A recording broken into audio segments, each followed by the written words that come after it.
இப்ப இந்த எஸ்ஐஆர் ஒண்ணு கொண்டு வந்து இன்னைக்கு 1 கோடி பேர் 97,67,000 பேர் தமிழ்நாட்டு மக்களுடைய வாக்காளர்களை பட்டியலிருந்து தூக்கி இருக்கிறான். தூக்கிட்டு கடந்த 2011 35 லட்சம் பேர் வடநாட்டுக்காரனுக்கு ஓட்டுரிமை கொடுத்தான்.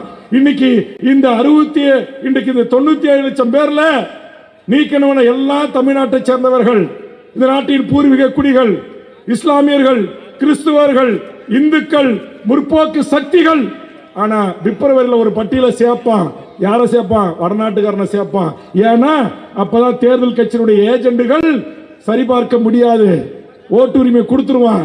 இந்த 97 லட்சம் பேர்ல ஒரு 70 லட்சம் பேர் வடநாட்டுக்காரன் ஓட்டு போட வந்தான்னா அந்த 70 லட்சம் பேரும் கம்யூனிஸ்டுக்கு போட மாட்டான், திமுகவுக்கு போட மாட்டான், பாட்டாளிக்கு போட மாட்டான், அண்ணா திமுகவுக்கு போட மாட்டான், இங்க இருக்கிற எந்த மாநில உரிமைகளுக்கு பேசுகின்ற விடுதலை சிறுத்தைகளுக்கு போட மாட்டான். அந்த வடநாட்டுக்காரர் 1 கோடி பேரோ அல்லது 70 லட்சம் பேரோ நாளைக்கு வாக்குரிமை பெற்றால் அவன் போடுற கட்சி பிஜேபி. அவனுக்கு யாரை தெரியும்? மோடிஜி மட்டும்தான் தெரியும்.